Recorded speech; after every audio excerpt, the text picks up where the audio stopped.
You in the chat. What is going on, Flip Your Life community? Shane and Jocelyn here. Super excited to be with you today on another Flip Your Life members only Q&A. I see a bunch of questions already in the chat. That is amazing because there is a little bit of a delay and we want to get those questions ahead of time so that we can get as many of your online business and life questions answered today on the member call. I see Tracy in the house. What's up, guy? I see your question there. It's awesome. I see Eva's question. See Nicola says hi, hello. Good to see you here. Hey, Tanya. Tanya, hope you're feeling better. I've been watching you on Facebook and talking to you a little bit there and liking some of your posts. Looks like you're feeling a little bit better. And I'm super excited about that. We got Rocio. Got a lot of people in the house today. We got Colin. What's up, Colin? How you doing? All right. So we got a lot of people logging in today. We want to make sure that we've got sound and video. So if we can get a couple people in the chat inside of the Flip Your Life community to let us know if you can hear us and see us. Jocelyn, go ahead and give a sound check. Hello, testing. Did anybody get my video? I sent a video to several of you guys not too long ago, and just wondering if anyone is here from that video. All right, so make sure. Let's see, guys, I'm in Pennsylvania. Just thought I'd mention the Steelers beat the Bengals yesterday. Now, that's our closest NFL team, guys, so calm down now. Who day? Losers. That's what they are because they lost. All right, so Chattanooga, Tennessee in the house. What's up, Jennifer? How are you doing today? Sound and video looks good from Nicola. Was Jocelyn as loud as me? That's the main thing we want to know. Got a few questions in the replies as well, but I'm looking for all the questions that are in live. That's what we're going to go with today. Okay. All right, guys. So put your question in the chat box. Oh, did you get an email? Let us know that too. Our system did not look like it had an email sent out, but it looks like some of you may have gotten it already and clicked the link. So did you get an email today about the member call? If not, I need to make sure that we get one out to let everyone know what's going on. So was there a email? Anybody in the chat say they got it? Put that in the chat, Jocelyn. Ask them if they got the email. I'll make sure everybody got an email today to let them know about the member call. Okay, cool. All right, awesome.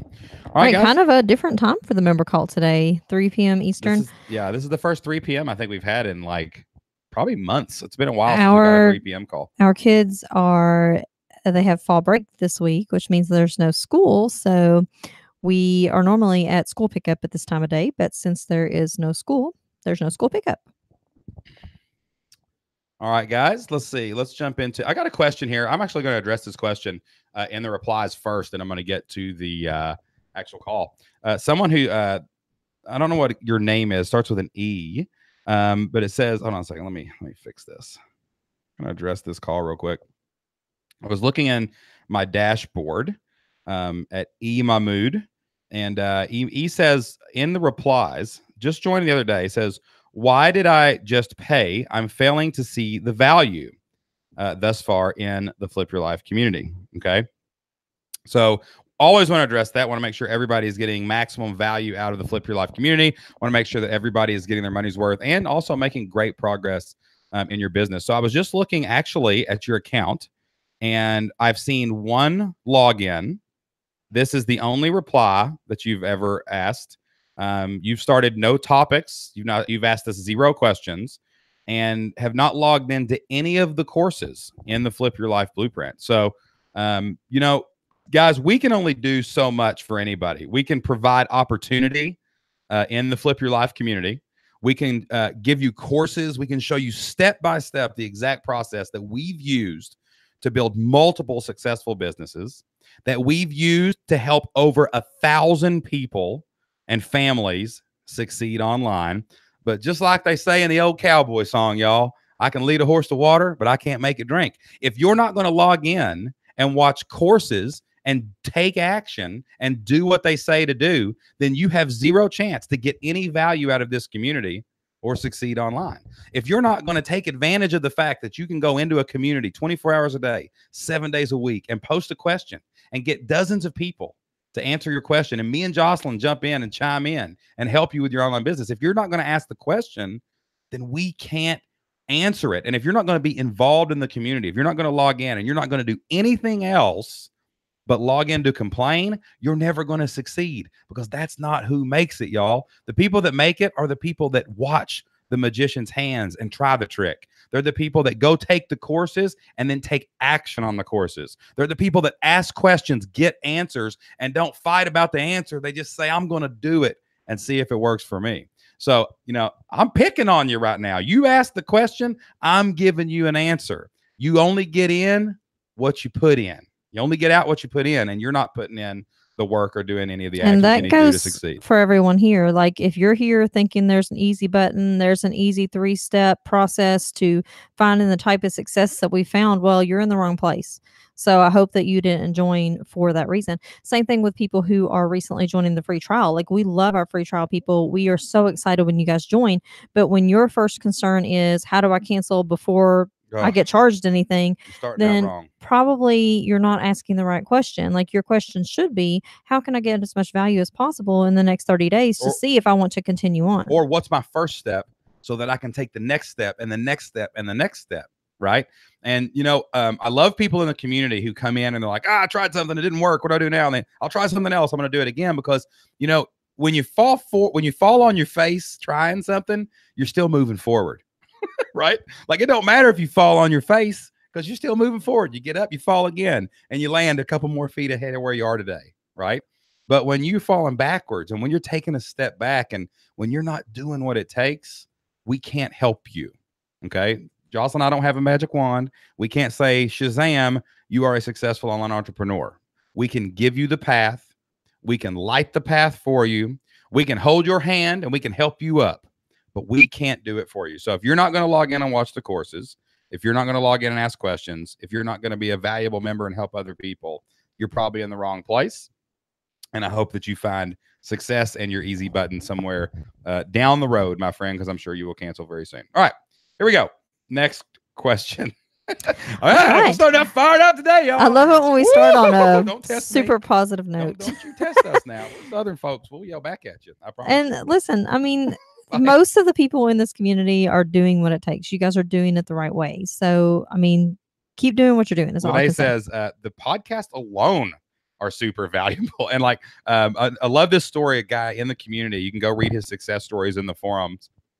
He's been on the podcast before. His name is Jeff Twitty. Jeff's a great guy. He's an educator, football guy.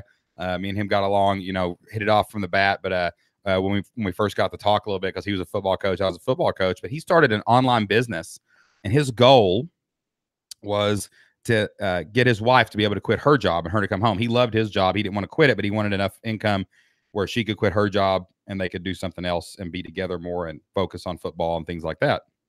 And he actually is about to quit his job as well. But what Jeff did was Jeff only listened to our podcast over a 6-month period, and he made enough money online to build an income for his wife to quit her job. So yeah, even the podcast, if you're taking action on what we talk about and what we say and what you hear, and you try and you make mistakes, but you keep going, you can succeed. But the difference is he listened to the podcast and tried.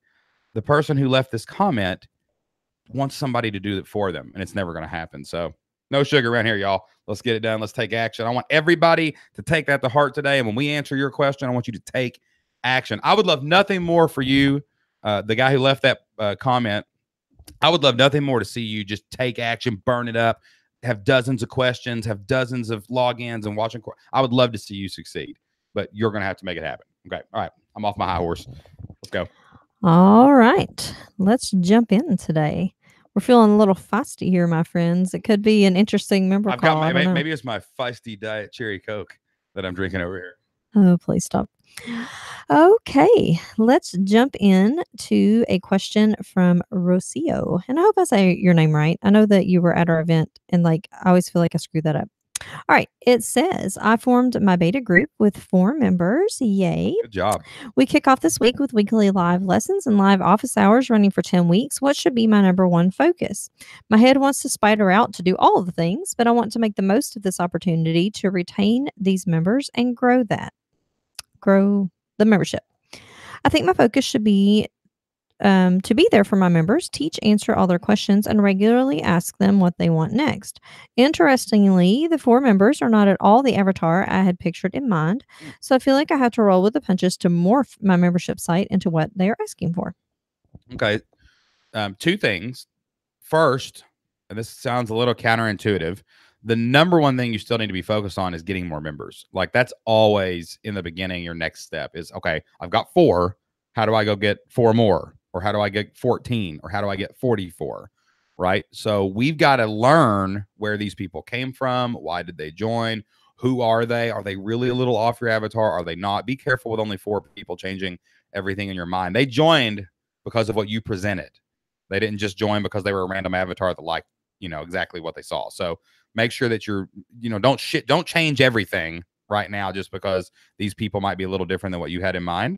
But what we usually do with any beta launch is we reach out and try to get one-on-one time with as many of the beta members as possible so that we can talk to them one-on-one. So don't just focus totally on groups right now. Do what doesn't scale. Get with each of those members one-on-one. Ask them, how did you find me? I was thinking about this person. You seem to be this person. Are you this person? Like, verify what you're seeing and what you're hearing to make sure that you're going to make good decisions going forward. But, don't stop promoting. Don't just go into, wow, I've got members. It's all retention now, because, we need to go get more people and have that large numbers information kicking in so that you can keep evolving and keep making everything good to go. So the first 2 things I would think is, 1, keep promoting. Don't stop promoting. That has to happen. You've got to get more members. We have a saying around here: whenever you chop 1 tree down, go plant 2 more seeds, right? So like, go get more members and then connect individually and do right now what won't scale later. Talk to them one-on-one on a Zoom call. Look them in the eye, see their face, so that you can really, really, truly learn about their avatar. And also too, have some of this in place, this automation. Jocelyn today was sitting on the porch for like 45 minutes sending messages to new members, right? And somebody got one. Andy, he's here on the call because I sent it out. Right. So she's in the for right there's results from just reaching out and connecting, but having a system to do that going forward so that you're not stuck and wondering, what should I do? Okay. All right. We are moving on to. Hold on a second. Let's remember we got to edit. All right. Our next question is from Eva. It says, I just gave birth to baby number 3 6 weeks ago. So I temporarily closed my registration to my membership to keep my life from getting too crazy. Congratulations on the baby, by the way. Yes. Amazing. I'm now feeling ready to get back in the game, open up registration, and relaunch. I currently have about 50 members, and I'm considering creating some type of affiliate program for a few members who have been in the program long enough to vouch for it. My question is, how do I figure out a revenue sharing arrangement when people are paying a monthly fee and some members stick around for a month, other members stay for a year?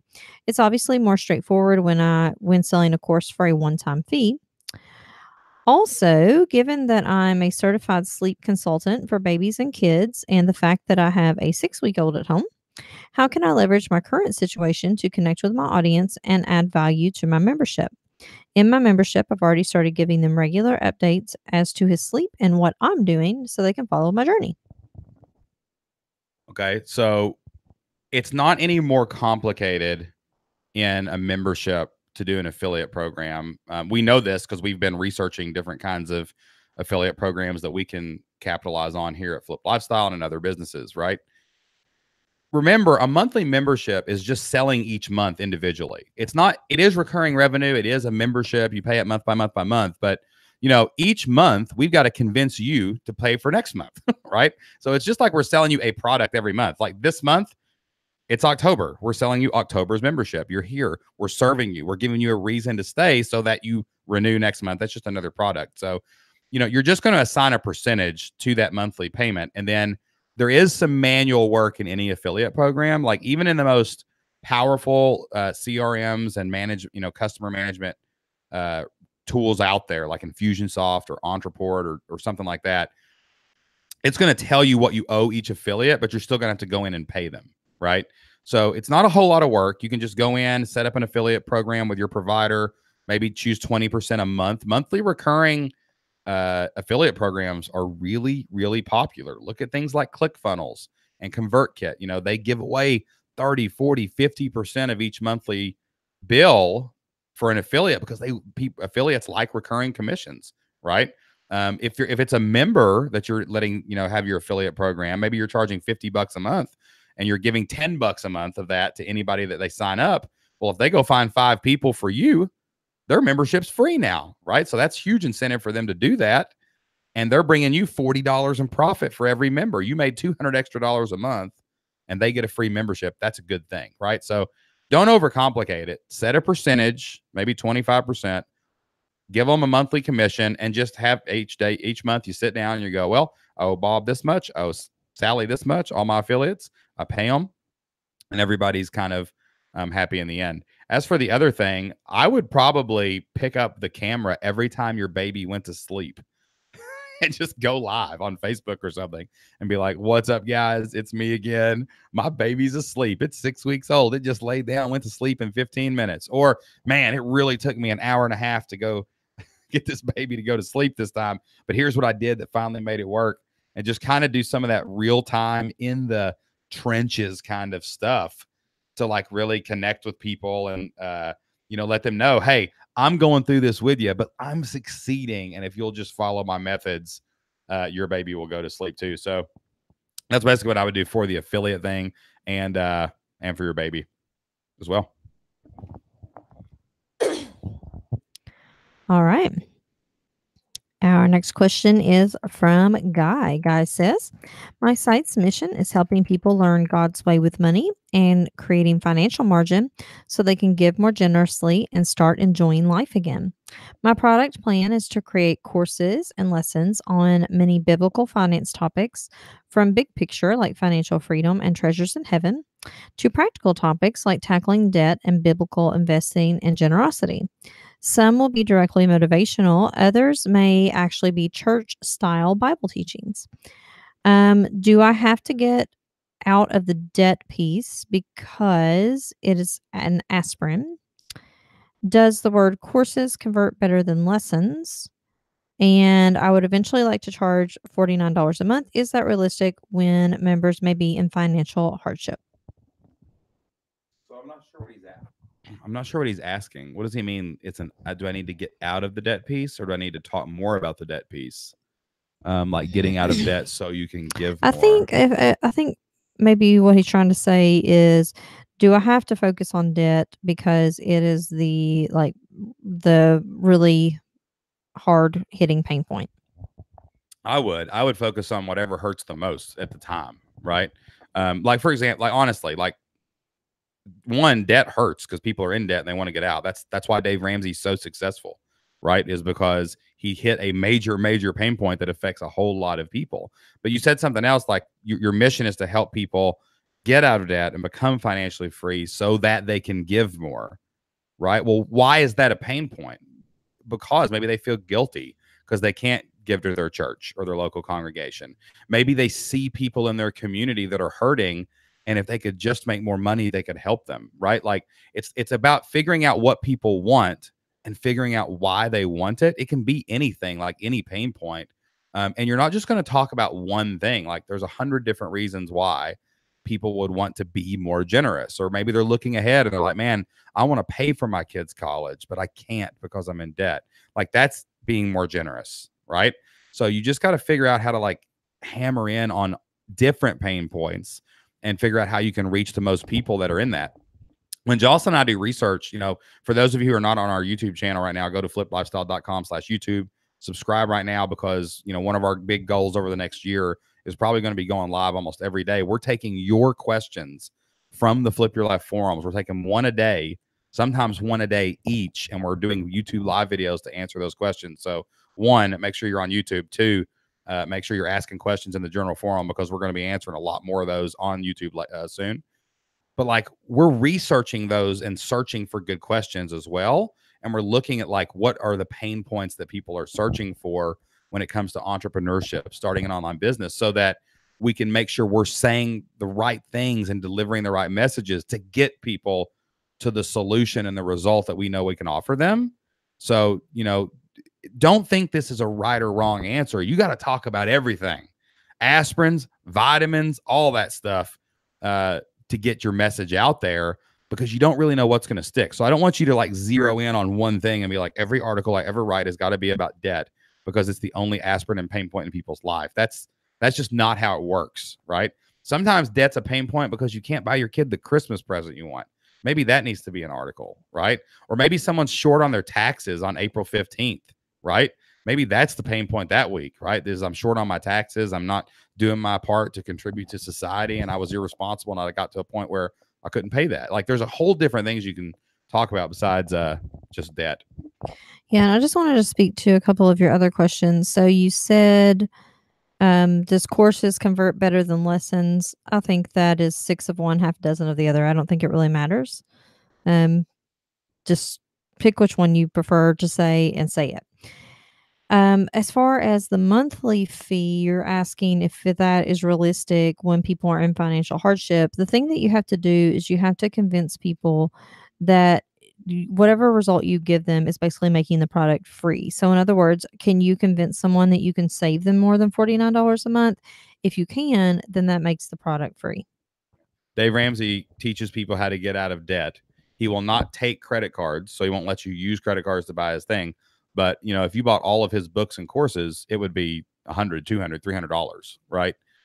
Because it's an investment. And here's the deal.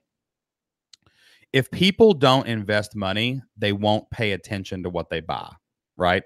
People use what they pay for. You actually owe it to them to charge them. You want them to make a financial commitment that says, I am going to get out of this problem.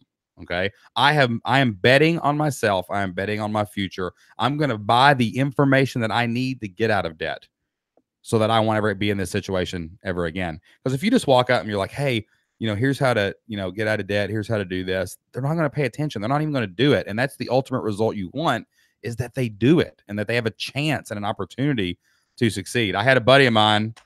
We hired him for a lot of work and did some things around our house. And and I was trying to give him some free advice on how to build his landscaping business and how to go out and find more jobs and how to manage his money.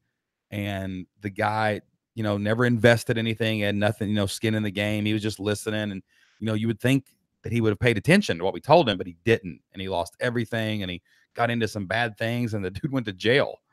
And I'm like, that guy had no investment. He had no reason to take action on the right path because he was so stuck on the wrong path. And sometimes joining and paying for something like your membership gets them off the bad path and onto the right path where they need to go. So, don't feel bad about charging people things. I think this is where this is coming from. It's not as much worried that they won't pay or that they can't pay.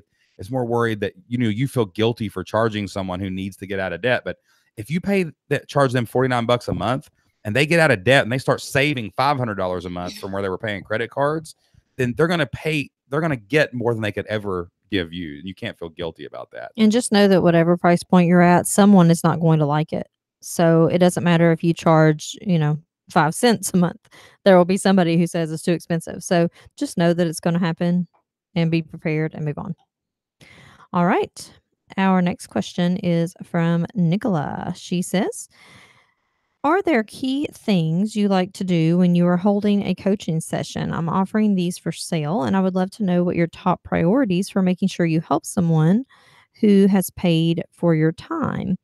My guess would be listen, ask them what they're having trouble with, and ask, do they have a suggestion or plan? Give your suggestions and make an action plan. All right. So we do basically 2 or 3 things on all of our coaching calls. Okay. Jocelyn and I both have a limited number of spots each week in the Flip Your Life community for Flip Your Life community members to jump on 30-minute calls with us. Okay. We can drop some links to those in the chat too, Jocelyn, so people can see those. So if you want to get firsthand experience on what it's like to be on a call, join now. All right. What we do on all of our calls is the first thing we say is, what makes this a win for you? Right? Like in 30 minutes, what do you actually want to get out of this call? Okay. Because you have to remember that no matter how much you know about your space, how much of an expert in your space you are, you can't ever know everything about everyone's situation that you coach. It doesn't matter if you meet with them 3 times a week for a year. They are the only people with all the facts. Your job is basically to listen to that statement and figure out what their next step is. Okay. So what makes this a win for you? What are you trying to figure out? So sometimes it might be, man, I really want to get this webinar launched in 2 weeks. How can I get that done? What do I need to do? What are the steps to get to that point? That's the result I want, is a plan to get to that place. So then we work out a plan based on their life and their schedule to get them there. Okay. So the first thing you ask is, what makes this a win for you? And then the one thing we do at the end of every call, just like we do with our podcast, is, what are you going to take action on in the next 24 hours to get this ball rolling? Okay. So we figure out the problem, we solve the problem, and then we give some accountability to make sure there's an action step. So just the other day, I had a call with somebody and they were trying to get a course done. It was their first course, and we created the course and figured out what it needed to look like, what could be left out of it. And she said, okay, I want to get this done by Wednesday, so I'm going to start making the PowerPoints and stuff tomorrow. So I just said, okay, I'm going to email you in 48 hours and make sure you got that done. So just creating that next step and that accountability. Most people that you coach just need permission to take action, and then they need encouragement to take that action, and then they need some accountability to make sure they took the action. And that's usually going to cause like an avalanche of activity that's going to help them succeed. So that's kind of how we approach our coaching calls. And let me tell you a little secret. That's what 90% of the people in this community want. They just need permission. Yeah. They need accountability. Like, everyone pretty much needs the same thing. The difference in what we do in the community and what we do in private coaching is basically just looking at your individual set of circumstances and trying to determine what the best path for you is. Can you do that on your own? Of course. But if you want somebody to sort of like, hold your hand and guide you through it, that's what the individual coaching is for. And it's also like permission. Sometimes it's just permission to go left and right. Like, you may have a fork in the road. Like, oh, guys, I mean, should I do a YouTube channel or should I do a podcast? Well, we can look at it, and we can, during like a coaching call, we would say, okay, well, what do you like to talk more? Do you like to be on camera? Do you want to do PowerPoints? Do you want to do a presentation? Like, we can go through all of the things to identify, like, okay, well, this is probably the best path for you. Choose podcast and go. And that person has permission now to get that fork in the road, take that next step, and actually make things happen. Okay. So that's what we're talking about, permission. It's not just saying like, do this, do that. It's like, okay, let's look at all the facts. We've been there. We've seen it. Let's go right or left. And that's what you're doing in your coaching calls. You're lending your experience to help them choose the path and the fork of the road, and then giving them permission to go take that path. Right. And then giving them some accountability. When they look back over their shoulder, they're about 3 steps down the path, and they're like, oh, am I right? You're like, yes, keep going. You got this. Encouragement, motivation. Let's push you down there and make things happen. So that's really what you're doing. A lot of coaches make a mistake just dictating what people should do. Like, I know what's best for you, and I will always do that. Don't do that when you're coaching someone in any field. Like, figure out what they need, figure out their next step, and then help them take it. If you do that, you will be successful in your coaching career. And I would say most importantly, just their expectation for the call. If you know their expectation for the call, then you can meet that. And, if it's not the same expectation that you have, then you get it out there in the open right away, and you figure out, okay, what does this person really want from me? And as long as you deliver on that, then everyone should be happy. Good question. Great questions today, guys. Keep them coming. What question are we on right now? Okay. All right. This question, I'm not sure who this is from, because I think they have like a handle in the chat. So What it was the handle? What was the handle? says Cur something. Yeah, CURR. Yeah, I don't really know. So all right. This question says, if someone loves people empowerment, what are the possibilities online? And then there's a follow-up question that says, can you be a life or business coach without certification? If yes, how is the best way to do this? Building an online business from scratch. Okay. If you're in the like empowerment, that's self-help and personal development. There are many, many, many millionaires in self-help and personal development. There's Brendan Burchard, Tony Robbins, all those people. That is people and personal empowerment. Okay. Now let's talk about certification, and then we'll talk about, should you be a life coach or not, for different reasons. Okay. All right. Number one, you do not need a certification to coach anybody. You always have to be concerned about your liability and, things like that. You need to do any legal research on anything you're doing. And whatever advice you're giving, make no mistake, you can and will be held accountable for it. Okay. But like, you don't need anybody's permission to be a life coach. You don't need anybody's certification to be a life coach. Now, they can be valuable. Those kind of certifications can be valuable. Brendan Bouchard, who I'm a big fan of, I love Brendan Bouchard. He's got a great book called High Performance Habits. He actually certifies people as high performance coaches, and I am not a high performance coach. I have no reason to get that certification, and I don't recommend it, or I'm not an affiliate for it. But it is well researched and well thought out, and it is good training for people who want to be that kind of life coach, right? Those things can help you become better life coaches, but there's no governing body in Washington that is the United States Department of Life Coaching Associations for being a certified life coach. Okay. If Jocelyn and I wanted to certify people to be certified Flip Your Life coaches, or business coaches, we could start a program and we could start certifying people. It would be a really, really good training program, but it wouldn't be necessary or to give you permission to be that kind of life coach. Now, let's circle the wagons back around because we're about to give you some tough love here. Just because someone who just likes personal development and reads personal development, that doesn't mean you should go out and start telling people what to do. I mean, what reason, what expertise, what chops do you have to be that kind of coach? You know, it's like being a business coach. A lot of people become business coaches and they've never had a successful business. Jocelyn and I have created multiple successful 6 and 7 figure businesses. We have exited businesses. We have helped hundreds and hundreds and hundreds of people start businesses. We have the resume to be business coaches, right? But some people are like, well, I can't make it in business, so I'll just start being a business coach. We are not for that. It's the same thing with like life coaching. You know, if you're 21 years old and you start life coaching parents on how to raise kids and you've never had them, that's probably not ethical or a good place for you to be because you have no experience. You have no reason to be that kind of professional. Okay. So I would really like look at it and say, why am I going to do this? And am I qualified to do this?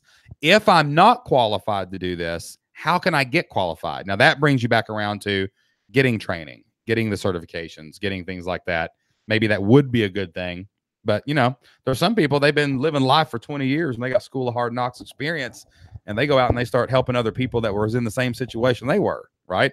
You know, a single mom that raises a kid from 0 to 18 and gets that kid to college and gets them, you know, raised right and all that good stuff through the struggles, through the hardships and the pain. Well, she's got all the right in the world to go back and tell other single moms how to do that, right? She don't need no certification. And that's kind of what we're looking at here is, does your life experience or your training match the expertise you need to actually do that and help people succeed? And I would say that in general, most people who do well in general life coaching, general business coaching, that type of thing, they probably started out a little bit smaller. So, like for instance, for us, you know, we started out as like online business coaches. We are starting to kind of branch out from that a little bit into more like general business stuff. That's like sort of a plan of ours for the future. So I would say that, you know, if you want to have success being super general, you're probably gonna have to start out more specific. Yeah, and we don't like broaden our horizons lightly. You know, over the last 2 years, we've been buying and we started a real estate company, and we've been, you know, buying and selling houses and being landlords and learning that kind of experience. We're starting to help other people in the real world, as we call it, offline, to market their businesses so that we can help them in the real world and we can get a better feel, you know, of what's going on Main Street, not just Google and Facebook, right?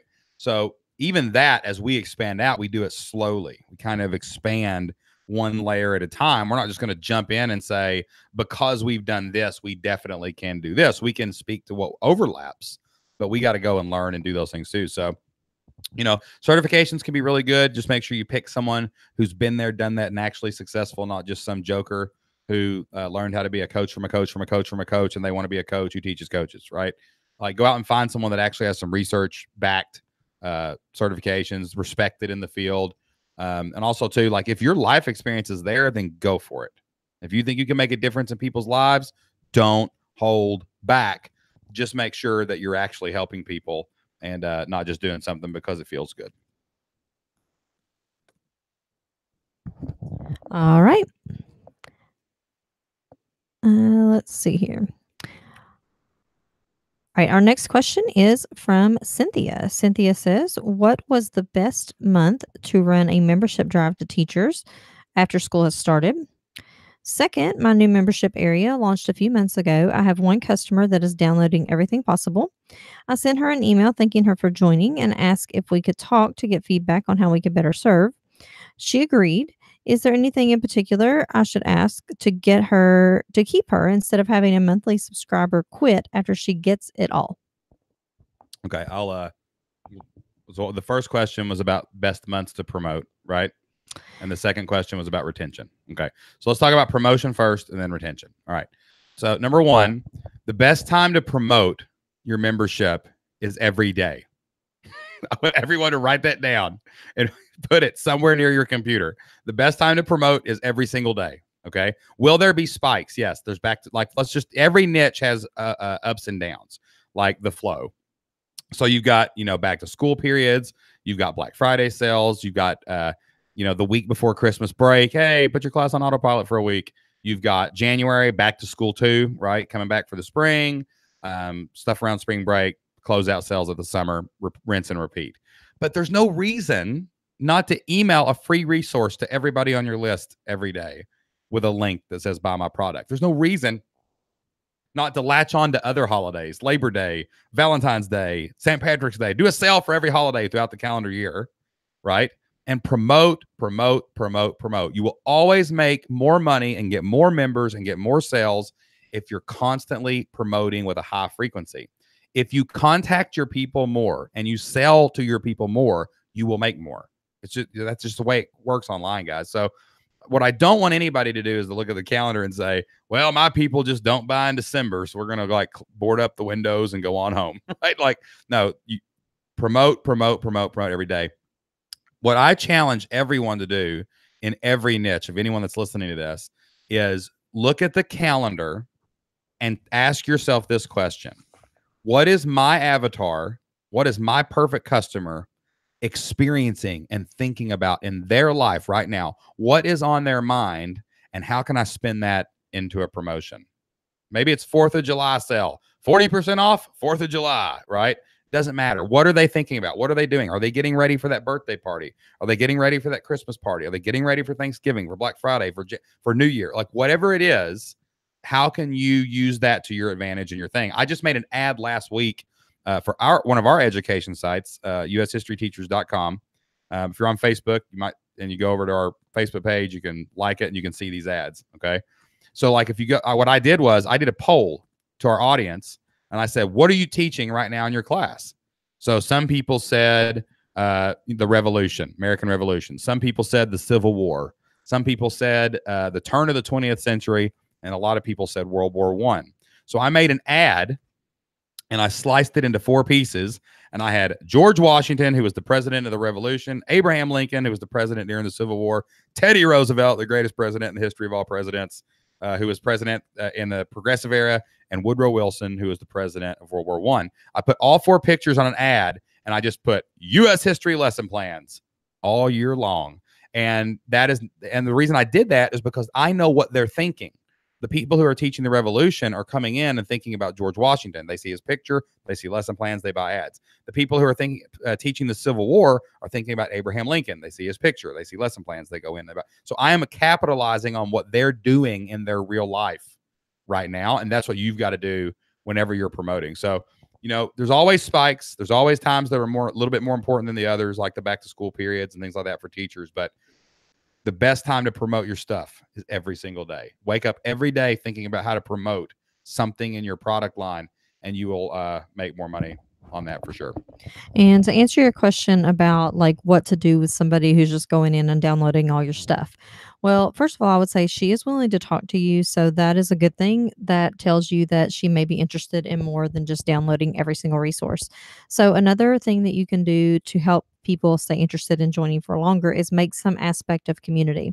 And you may already be doing this, but give them a place to talk to each other about your subject. Maybe do something like we do. We do a twice monthly member call. So, even if you had all of our courses, like you still don't get to talk to us live unless you're on this member call. So I would make something that is more enticing for to get them to stay other than just downloads. Yeah, looking forward to something. I know a lot of you love this member call. Like a lot of people look forward to it. They just like, man, I can't wait till the next member call, right? And that's why we move them around. Like sometimes they're at 9 a.m., sometimes they're at 12, sometimes they're at 3, sometimes they're at 9 p.m. We move them around a little bit to make sure everybody gets a chance to be on them because we know people look forward to them. And anybody can offer this. Anybody can offer a member call to your list. You can start a Facebook group, guys. Put them in a Facebook group and go Facebook Live once a month. Like that gives them a reason to connect, a reason for community, a reason for leadership going forward. So, don't be afraid to let other people interact with your customers. It's okay, and it'll probably make your retention a lot better in the long run. All right, the next question is from Steve. Steve says, I'm having trouble defining my avatar's problem. Their pain is really more of an aspiration. My business, Undersea Naturalist, is focused on helping my avatars learn about and appreciate marine life. They would have been folks who were fans of Jacques Cousteau's TV shows. So basically, is this like what to sell to these people? So I think what he's saying is that he's trying to develop a product or service that helps people learn more about and appreciate marine life. I would call this, I'm not sure exactly what the product would look like, but it seems more like right now, if you did want to focus on that, you're really going to talk more about like an educational based, like YouTube type channel where you can build a big audience and a big following. And then you productize it maybe with like, you could do like travel, like best places to go. They could have travel guides, like people are getting ready to travel for, to go snorkeling somewhere. And you have like a guide to the best places to go there like that. Or you could even have like advertising. Like you could go out and be like, hey, today we're out in this marine wetland environment and the boots I'm wearing are from the boot store or whatever. Like you could have some products like that. As for teaching people how to appreciate it, you could do like adventures for families. That would be a great product. Like it's like Bitbox.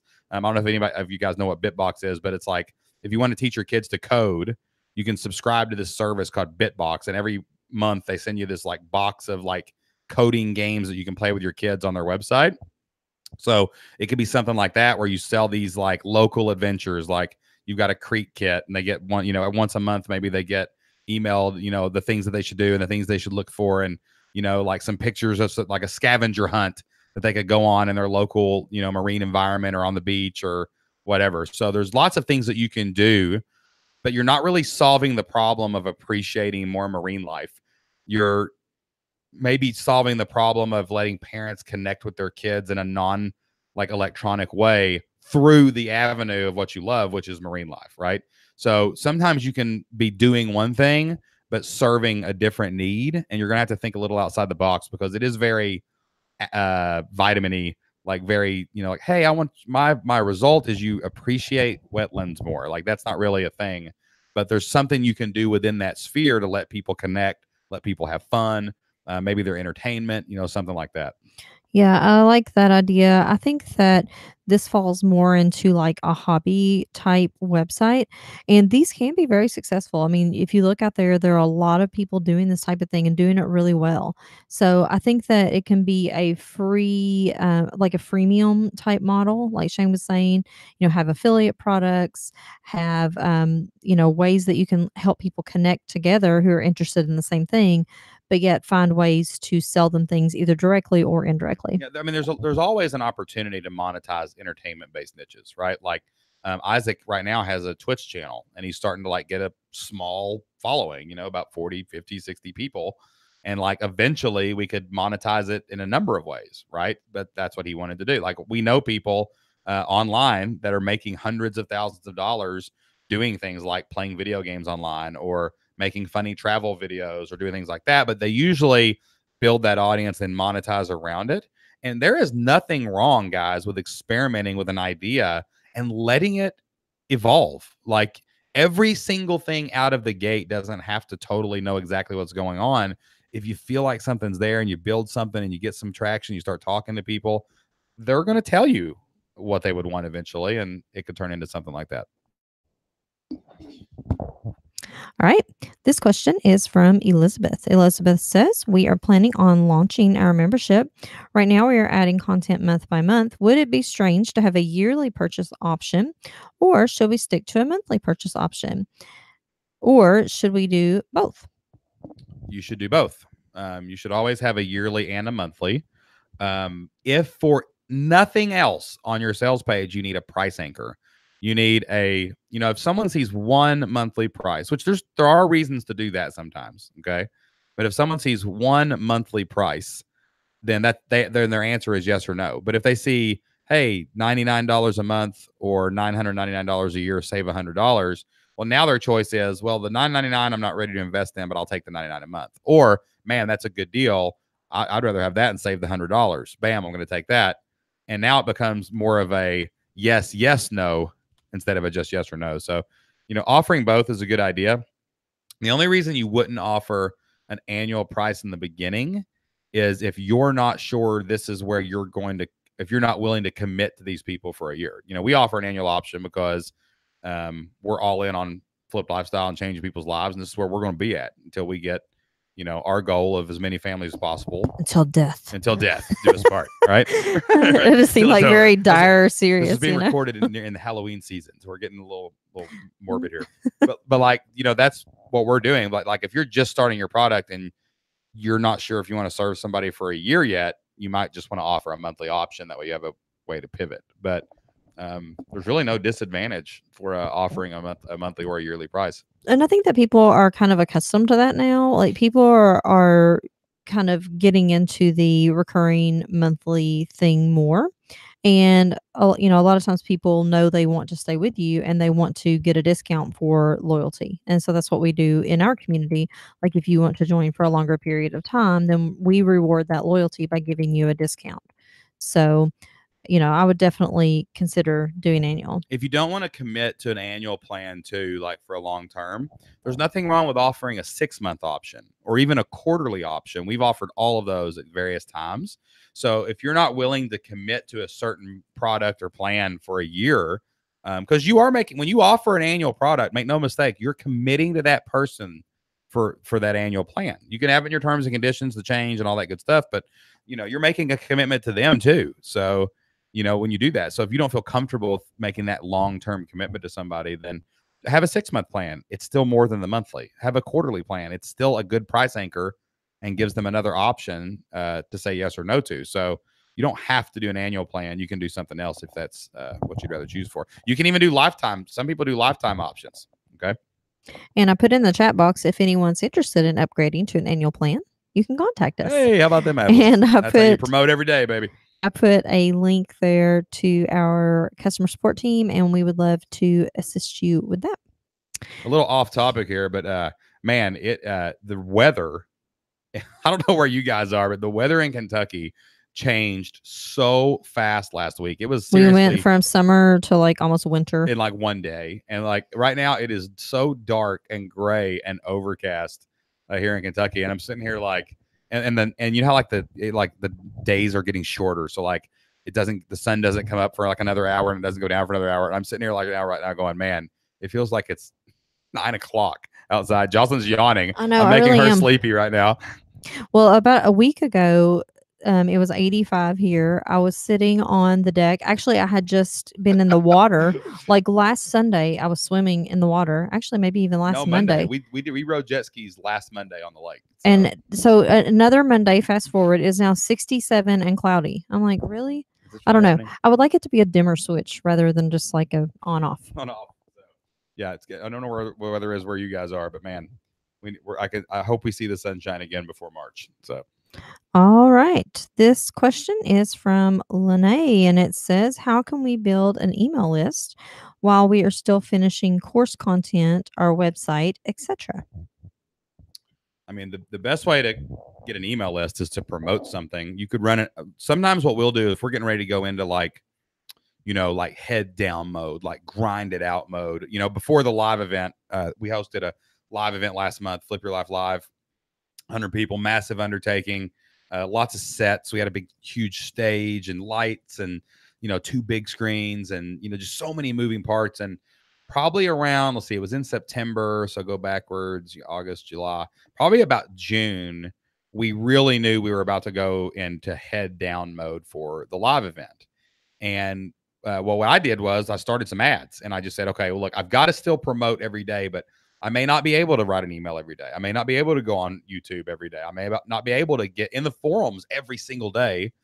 So how am I going to manage that? So one of the things that we did this year is we added an extra member call. We used to only do one a month. Now we do two. That lets us connect with you guys every 2 weeks, no matter what. It's on the schedule. We got an appointment, right? And then another thing we did is we started an ad to promote our free trial. It's still going right now because I knew that at least the automation, the ad, something would be working in the back end for me while I was in head down mode, creating the next course, creating the next live event, or doing something like that. So it's really just about committing to promoting every day and then figuring out how you can use different tools and resources to do that. It may require changing what you're doing now. Maybe you throw an extra member call in. Maybe you do go start an ad to an opt-in. And you're just like, hey, I don't care if it's a perfect ad. I don't care if it's going to get every email in the world and be the best ad ever, but at least it's something. Maybe it's anytime you share something on Facebook, you boost it for $5 just to let people pay attention so you're not constantly having to do that.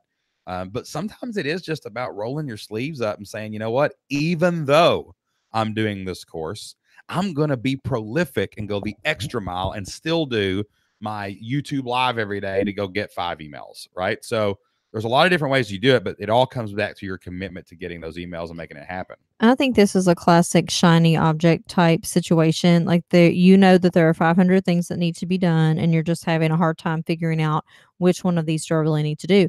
And, you know, I know that we always say product first, and that is true, but I would say until you have your website done and some content and an opt-in up and ready to collect email addresses, then that's when you should work on your product. And also too, product first. If you watch the product course inside of the Flip Your Life Blueprint, the lead magnet and your funnel is that's the first product, right?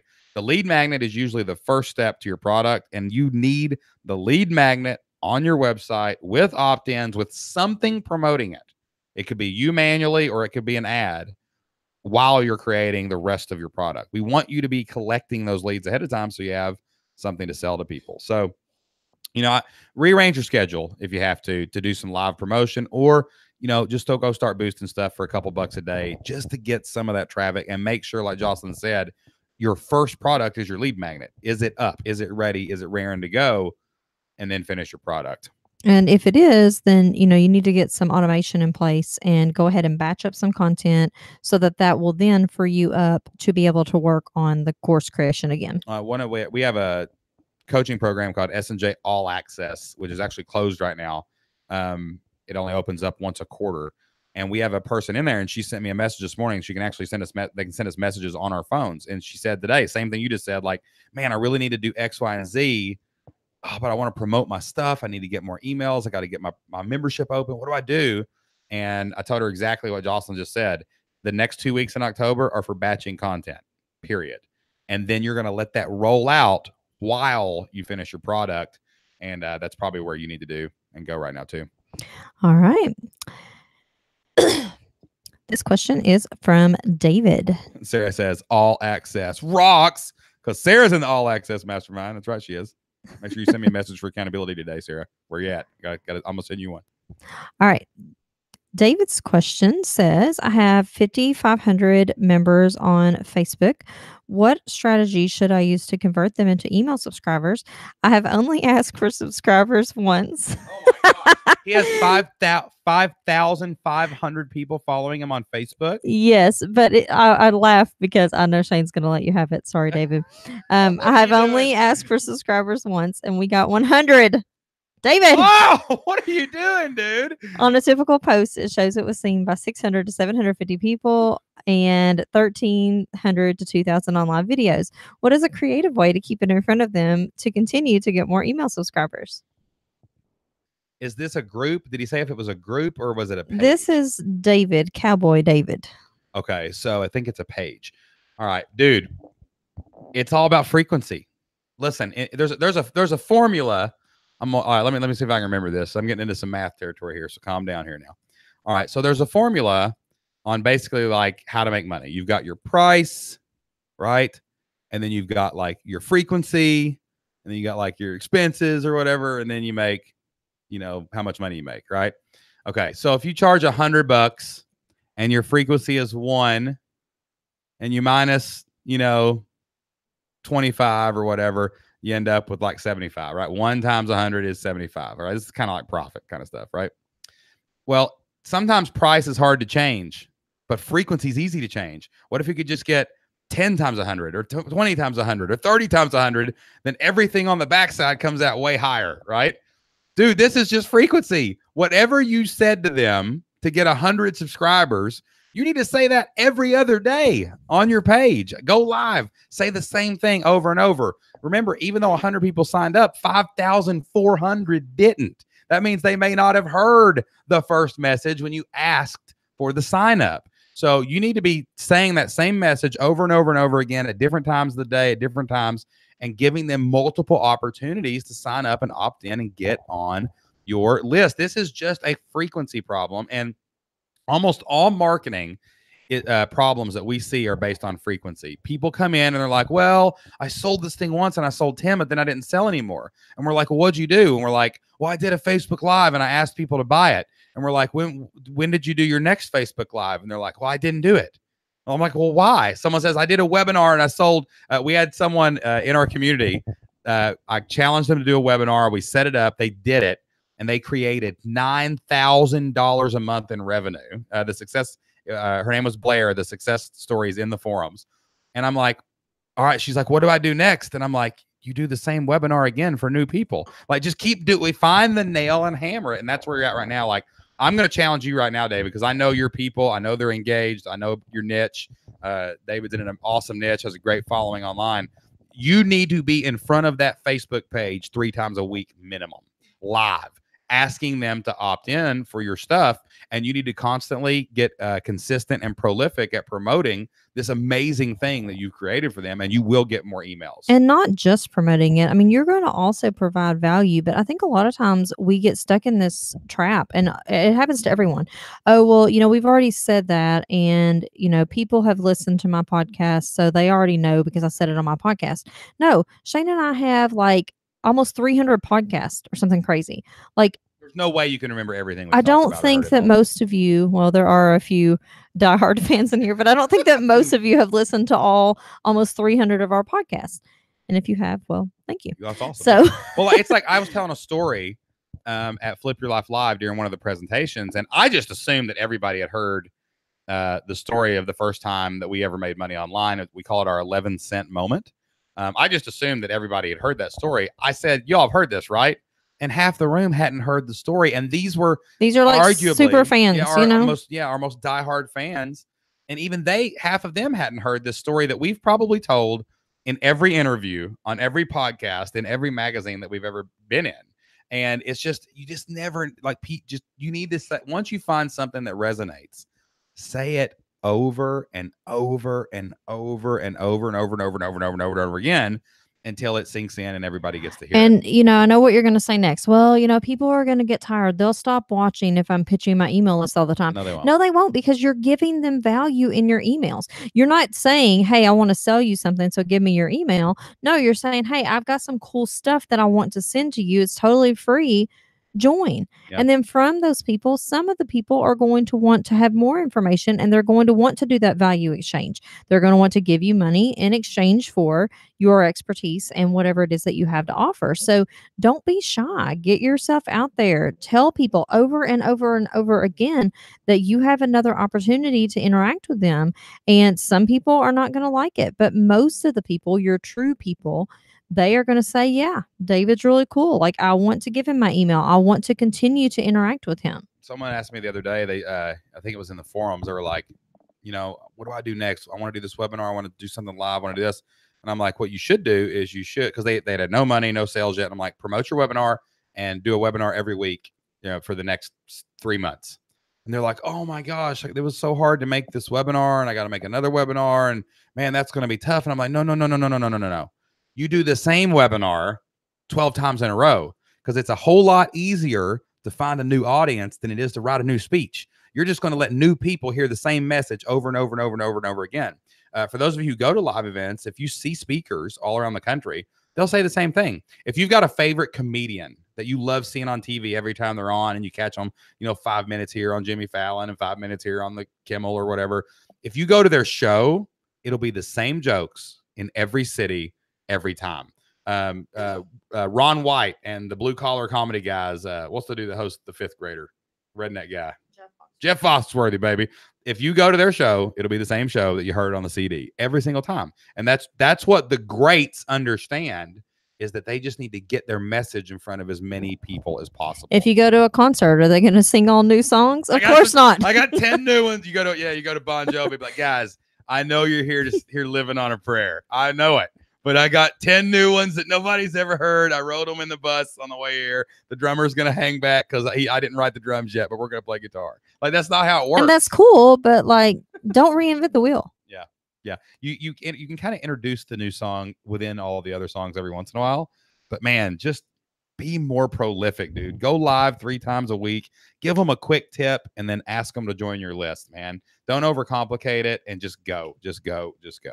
I did not expect that to go to Jeff Foxworthy and Bon Jovi. I don't know. Hey, listen, you're not going to hear Jeff Foxworthy and Bon Jovi, and you're not going to hear anybody give a cowboy advice about Bon Jovi and Jeff Foxworthy like you heard right here in this Flip Your Life memory call. There is a Bon Jovi, Wanted Dead or Alive. That's my favorite song, and I'm talking to a cowboy here. I'm really proud to say that the very first cassette tape I ever owned was Bon Jovi "Slippery When Wet." That's right. I'm really proud to say that. Big time. And Paul here says he has listened to every single episode of the Flipped Lifestyle podcast. Paul, I'm going to send you a T-shirt, my friend. You send me an email or something like that. We really will. We really will. So yeah. All right. Let's see. This question is from Oleg. Oleg says, how much content should be in place on my website before I launch my membership? Currently, there's plenty of content on social media places, but not so much on the website. I have focused my efforts to make a minimum viable product as a lead magnet. So how can I launch the membership on a base that before... Okay, hold on. So how can I launch the membership before writing much on the blog? I think is what he's trying to say. Yeah, I mean, you don't even have to have a website to have a membership. I mean, if you've got social media following, if you've got YouTube content, if you've got other stuff on social media, and you've got people that you can get to an email list, there's no reason to even have anything on a website. I mean, I know plenty of millionaires that don't even have a blog. They don't even have a website. Like, they're YouTubers, maybe they're podcasters, and they just roll their podcast out through Libsyn or something, and they don't even have a blog. So, I wouldn't worry about it at all. I mean, if you've got people that you think will join and you've got a following online and you can get them to a membership page, just do it. This is what people really confuse about a website. They view their website like almost like a building, and all the stuff's in there, and everyone comes through the front door and they pick up their little map of how to get to all the different rooms and all that good stuff. But most of your traffic interacts with your website on a page-by-page basis anyway. I've got a buddy who has a multi-million-dollar business, and he has a one-page website. It's a long scrolling page, and he has never had anything else but that one page. Has a huge email list, has an amazing social media following, but he's got a one-page website. So, I mean, if you're ready to launch, dude, and you've got people that are listening, let them hear what they want to hear and let them join. And all that being said, like, if you've already finished your membership community and you're sitting there thinking, okay, well, what do I do next? Maybe it is creating more content for the website to get more eyeballs onto your website, and therefore get more people into your community. So maybe that is your logical next step, but it may not necessarily be. Like, you don't have to have a huge website with hundreds of pages to be able to have a successful membership site necessarily. We launched our podcast, I think, in June-ish of 2014 or something. I don't remember. I think it was August, actually. Yeah, August or something like that. Paul might be able to tell us. Paul, could you chime in here since you've heard every episode? But like, I remember writing the first blog posts for Flipped Lifestyle. I was sitting in a coffee shop here in town, and flippedlifestyle.com was up, but nothing was on it. And, I was like, okay, I'm about to roll this out. What do I talk about? What do I do? And we'd already talked about a course, and we had started kind of fleshing out the course to beta it when we launched the podcast, and when someone listened to us, right? And I remember I thought, well, what can I write about? And I looked around, and it was really like, I was really distracted. It was really loud in the coffee shop. And at first I kept like, people were talking to me and this, that, and the other. And I said, dang it, I've got to get some work done. And and a light bulb kind of hit me over the head. I was like, I'm going to write a blog post, 3 tips to get work done in a coffee shop. And I just started thinking like, okay, put on your headphones, do something else. And that was the first blog post that I ever wrote for that. It was just like, create content, just start doing something, start moving forward and see where it takes you. And that's kind of where you are here as well. When I launched US History Teachers, all of the courses or all of the lesson plans were done because someone else did them. And I didn't have a website or a blog. So, we just launched the membership with like 3 or 4 blog posts and then just started adding some stuff like over time. So, it just goes back to don't let anything hold you back. All right. The next question is from Crystal. Crystal says, one of the services you offer Flip Your Life members are the member call replays. I really value this and I want to offer the same for my community. Will you share exactly how you do it, including the tools you use? Yes, this is super simple. Okay. One thing that we always try to cut out is processing time in anything that we do. We could record the call, download it, upload it, and all that stuff. But what we realized was if you just use YouTube Live, you can create what's called an event. And an event is basically a YouTube video. Okay. So we go in and we create an event for the member call.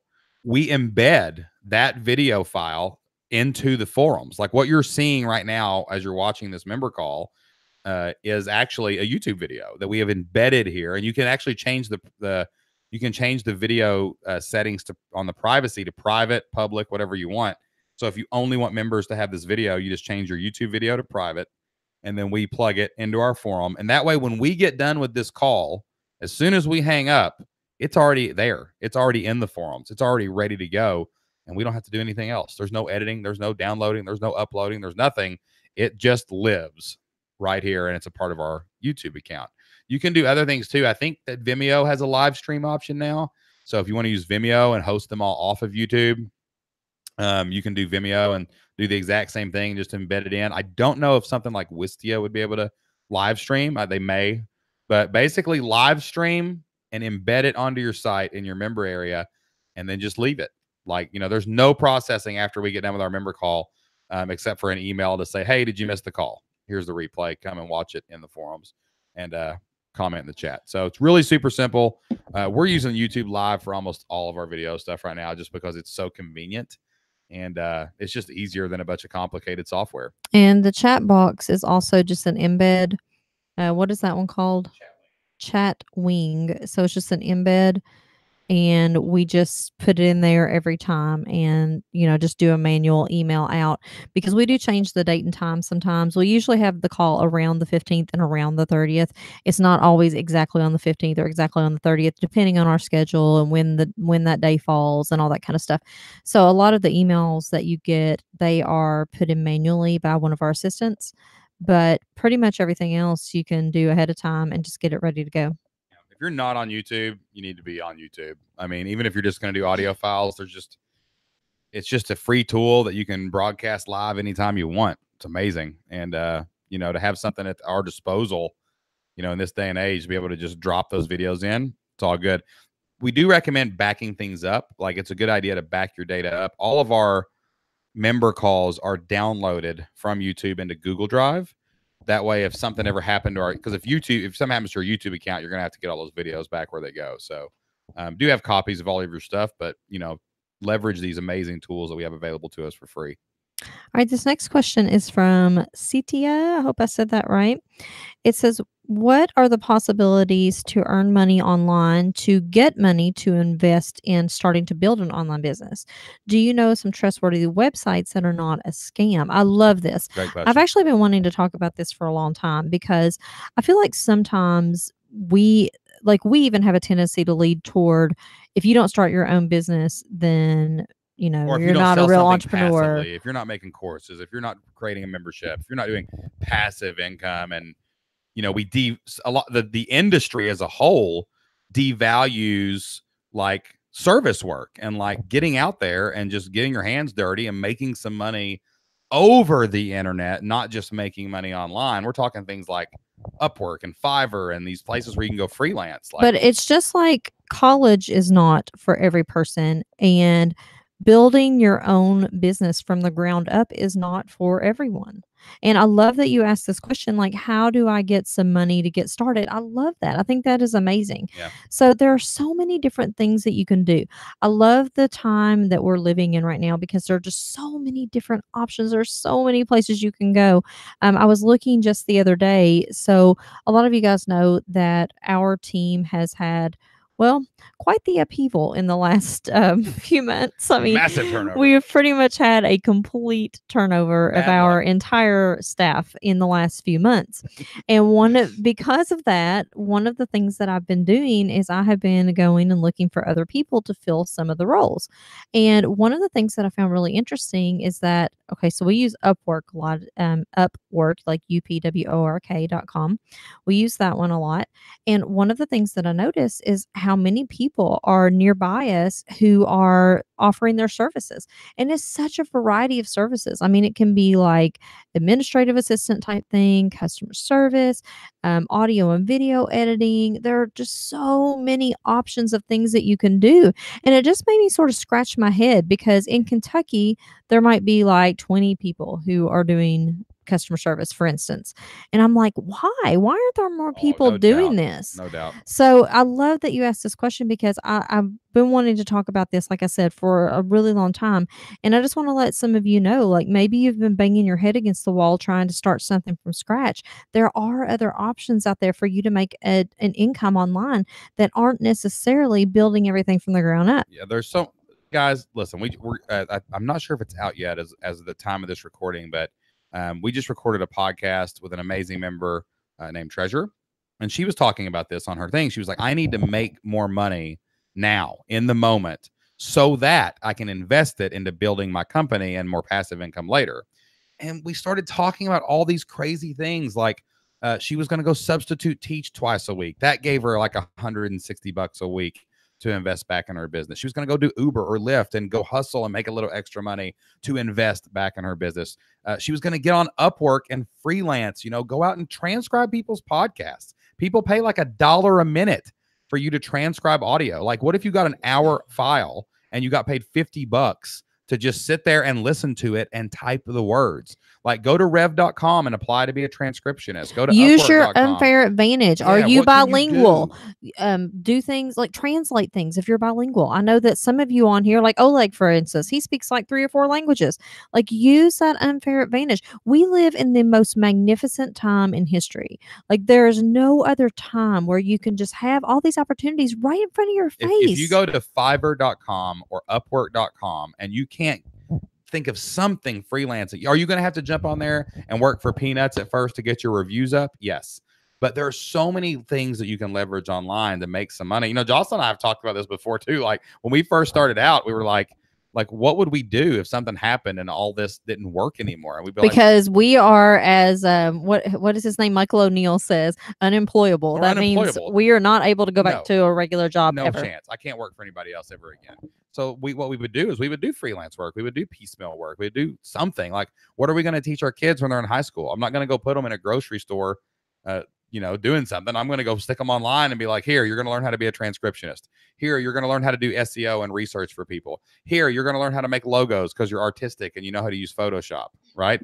Listen, go get a Canva account. It's free, and make social media cards for people. You listen to their podcast, get a quote, and do some social media card making for people. Like, if you really want to find a way to invest in your business, you're going to find a way to invest in your business when you're cash poor. I've got a buddy of mine makes so amazing money. He's got a 4,000 square foot house on a golf course. But 5 years ago, the dude needed money to invest in hosting and other things, and he went and got a pizza route.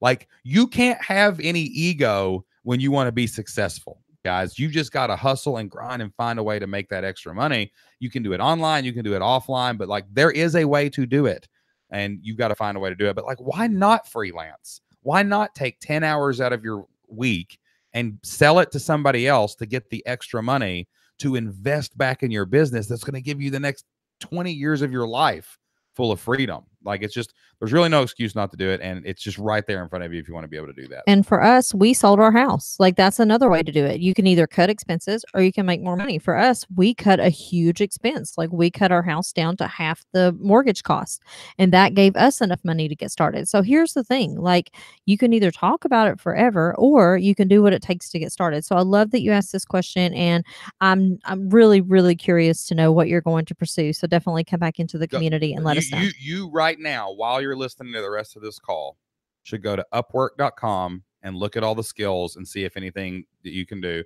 And then go to fiverr.com and see if there's anything you can do there. And then go to all of these sites that go to rev.com, see if you qualify, try to be a transfer. There's one called Odesk, I think. No, that got combined with Upwork, I think. Okay, just kidding. Something like that. All right. So, but there are lots of different ones. Today. All right.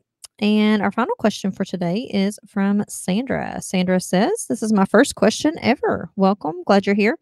Online business works with empowering teachers and prioritizing full personal lives and still being able to balance the demands of teaching with success. I'm thinking of starting a YouTube channel for my business because I know some coaching will be involved. What are your tips for getting started and building an audience? Any tips for video in general? It's not my strength, but I know it's necessary. Okay. So a couple tips for being successful on YouTube, okay, or any video platform or any platform really that you're going with. Number one, have a plan. Always have a plan. Use a tool like vidiq.com, vidiq.com, which is the YouTube search tool that we're using right now, to go and research what people are actually looking for. Like, don't just make random content. Go see if someone's actually looking for it, okay? I just did a YouTube live right before this call today. It was called Rich People Habits. I found this keyword the other day.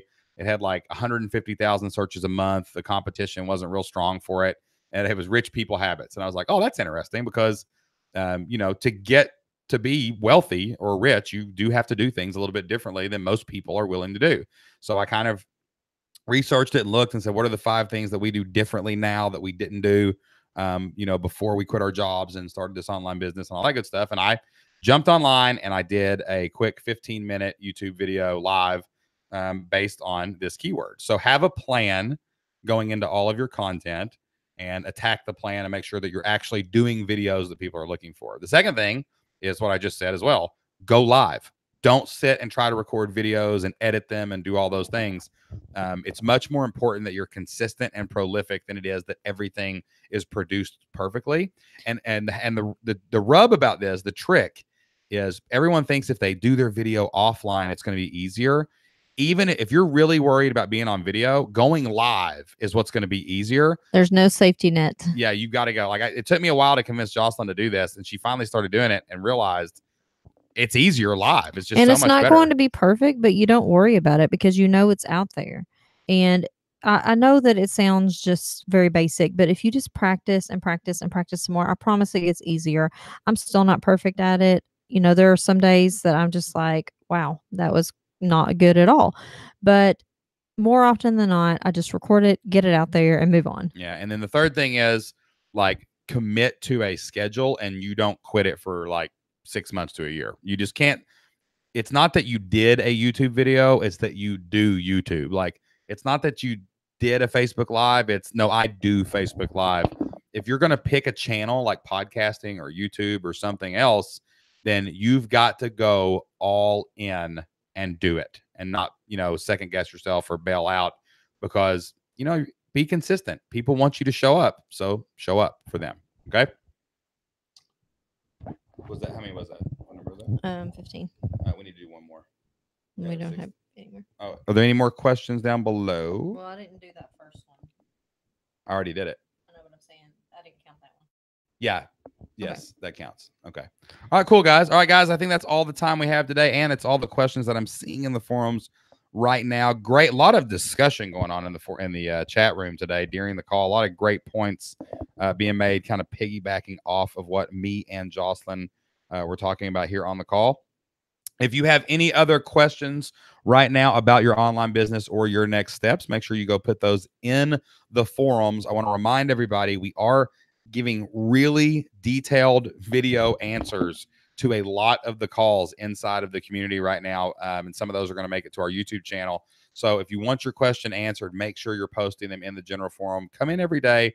Tell us what we can do to help you take your next steps, and we will be happy to do that. Also, don't forget, if you need to talk about something with me and Jocelyn, or you want to sit down and just discuss it and go back and forth a little bit, Jocelyn and I both have coaching spots open each week, but we only have like 3 spots each week, and then our calendar shuts down once they're scheduled out. So if you would like to talk to me, you can go to flippedlifestyle.com/coaching-Shane.